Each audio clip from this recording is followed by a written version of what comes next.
निर्धारण बदल सकते हैं। जो ललाट बिना तिलक बिना सिंदूर रहता है वो आकाश बिना सूर्य पथ दर्शन नहीं कर सकता है। सूर्य पथ दर्शन करते हैं, सिंदूर और तिलक पथ दर्शन करवाते हैं।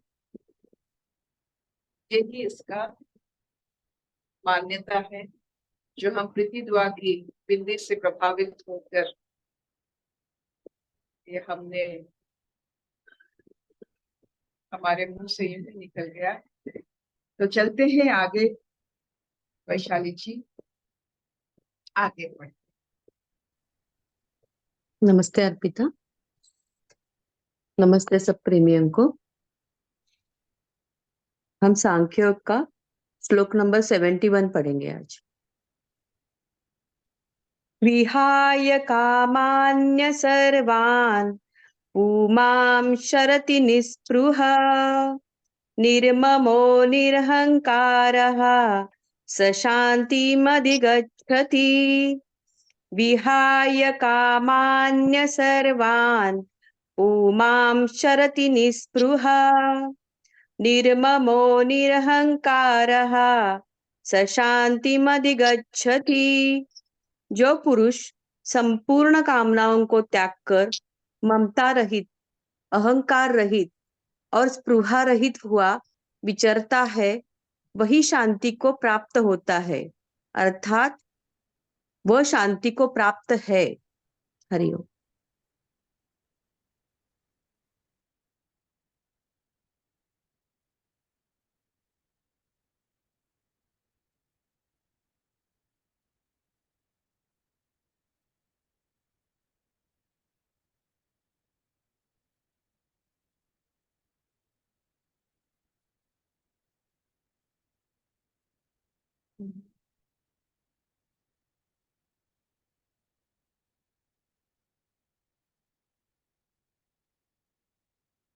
साधारण मनुष्य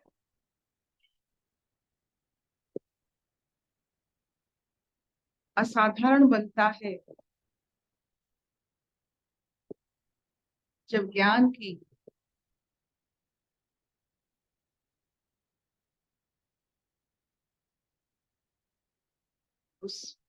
वो ज्ञान की जब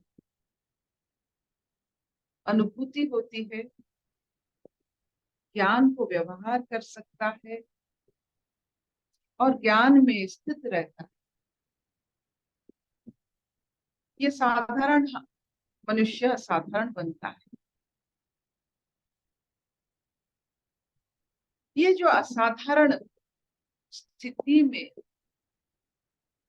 अपने आप को ले जाना बिना किसी के मदद से,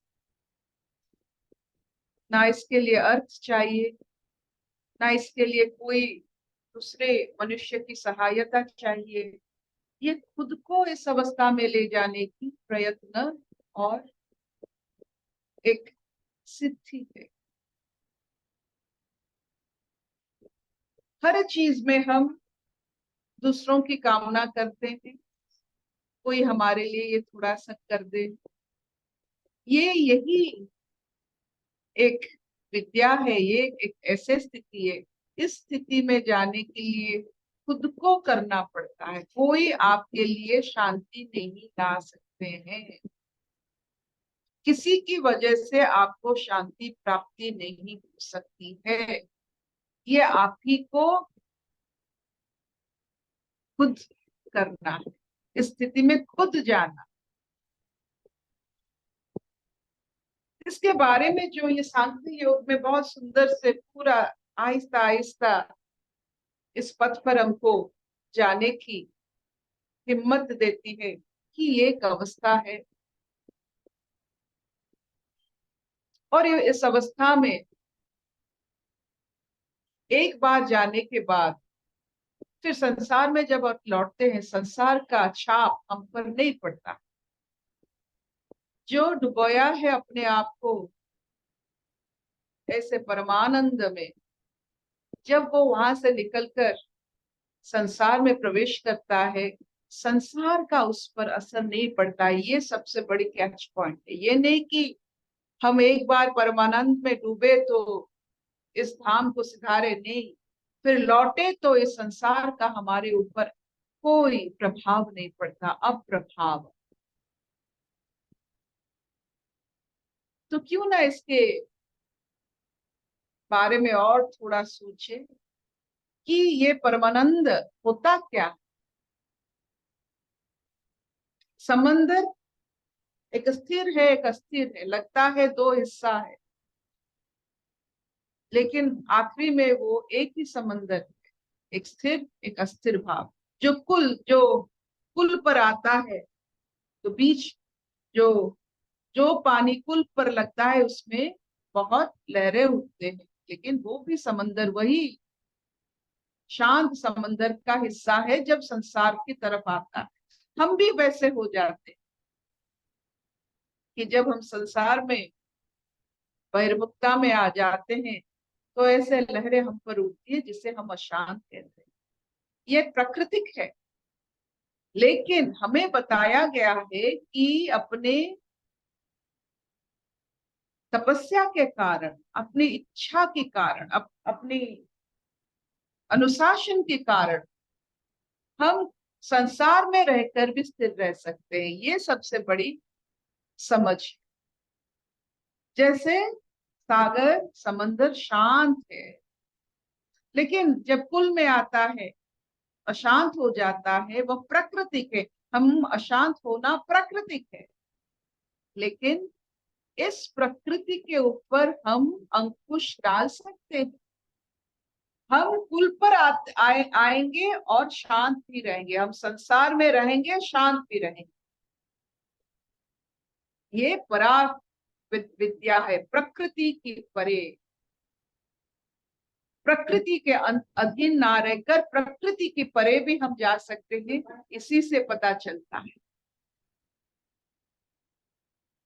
तो कैसे ये होता है, और जो इस अवस्था को प्राप्त हो जाता है उसको कैसा लगता है, वो कैसा होता है।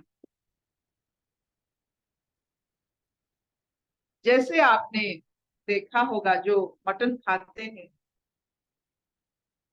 जो वो छोटा सा पशु को हत्या किया जाता है, हत्या से पहले कितना वो व्यस्त होता है, लेकिन एक बार सिर छेदन के बाद वो शांत पड़ जाता है। वैसे ये मैं और मेरा का जब हत्या किया जाता है अपनी स्व इच्छा से, सबसे बड़ी बात है कि इन पशुओं की हत्या कोई और करता है, लेकिन स्व इच्छा से मैं और मेरा की हत्या स्वयं को करना पड़ता है।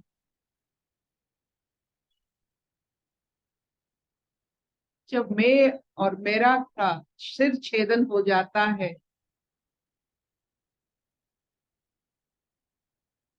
जब नदी समंदर से पहले, जब आपने शायद नहीं देखा होगा, जब नदी समंदर से पहले जब जो जो गति उसकी है वो बहुत भयानक गति होता है, बहुत शब्द होता है, बहुत जोरों से शब्द होता है, लेकिन एक बार नदी समंदर में पहुंच जाता है तो और नदी का कोई शोर शराबा कुछ नहीं। तो ये शोर ये शराबा ये सब अहंकार की वजह से, मैं और मेरा,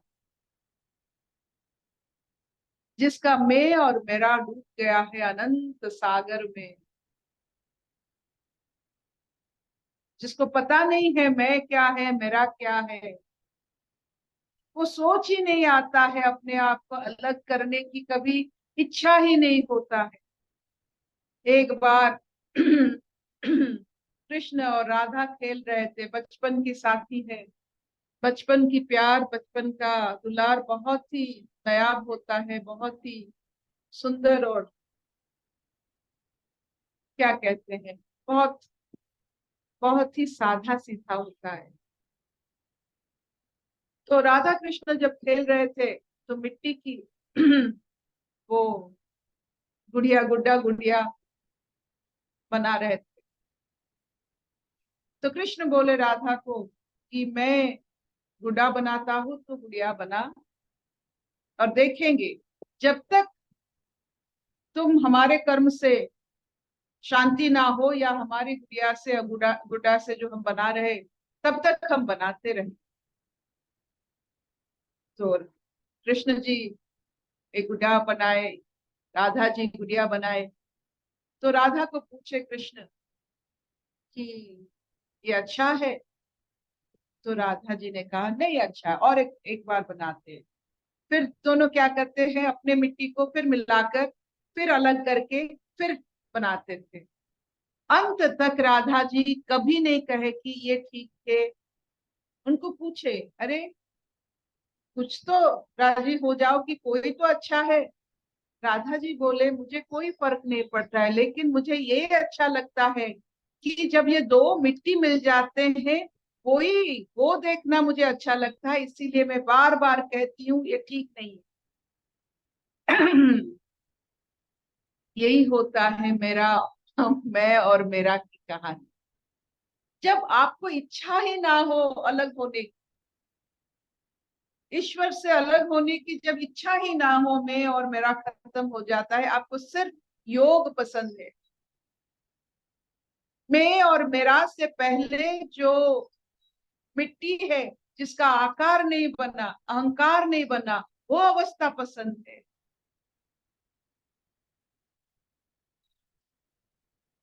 वो आनंद सागर है, परमानंद सागर है, जिसमें मैं और मेरा नहीं। राधा जी शायद, पता नहीं, जो कृष्ण को जानते हैं वो राधा जी को मानते हैं, जिसकी वजह से कृष्ण कृष्ण। राधा जी का प्रेम स्वरूप, राधा जी का आत्म भाव बहुत निराला। नहीं तो साधारण सी लड़की, छोटी बच्ची, 7-8 साल की, कौन कहेगा कि बार बार उस दो गुड़िया और गुड्डे को आप मिला दो, वो मुझे अच्छा लगता है। अलग मत करो। जहां वो एक है वो एक मुझे अच्छा लगता है, अनेक मुझे अच्छा नहीं लगता है। जहां सब एक हो जाते हैं वो आनंद सागर। अगर आप किसी को सचमुच प्यार करते हो, उससे अपने अपने से अलग मत देखो। जब सबको आप अपने से अलग अलग करते रहोगे, आपका दुनियादारी और हलचल बढ़ता रहेगा, शोर बढ़ता रहेगा, आपका आनंद स्वभाव आप नहीं पहचान पाओगे। शोर करते करते अपने आप को मान लोगे कि मैं शोर करने वाली हूं। ऐसा नहीं होता। अपने आप से सबको अलग मत कीजिए ना, आप खुद को ईश्वर से अलग कीजिए। मैं और मेरा का चरित्र बड़ा भयानक होता है। बहुत अकेलापन उसमें है, बहुत दारिद्र्यता अभाव उसमें होता है। जैसे राधा जी ने बताया, कोई भी व्यक्ति संपूर्ण नहीं हो सकता है, कुछ ना कुछ उसमें त्रुटि रहेगी, अपूर्णता रहेगी। तो क्यों ना हम उस एक से ही जुड़े रहे। क्या इतना चलेगा?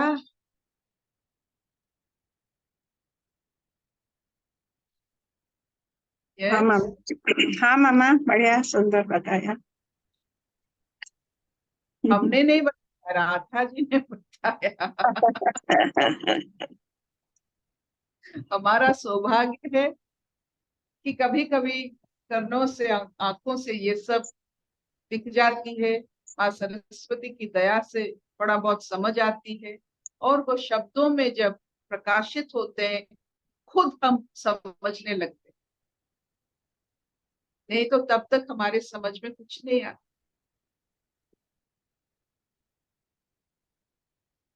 अशतो मा सद्गमय, तमसो मा ज्योतिर्गमय, मृत्युर्मामृतंगमय। सर्वे सुखिनः सन्तु, सर्वे सन्तु निरामया। सर्वे भद्राणि पश्यन्तु मा कश्चित् दुःख भाग् भवेत्। ओम शांति शांति शांति। सिंदूर और तिलक धारण करने वाले आप सबकी पथ प्रदर्शक हो, इसलिए हम चंदन सिंदूर तिलक ये सब धारण करते हैं पथ दिखाने के लिए। नमस्कार। Thank you mummy, thank you.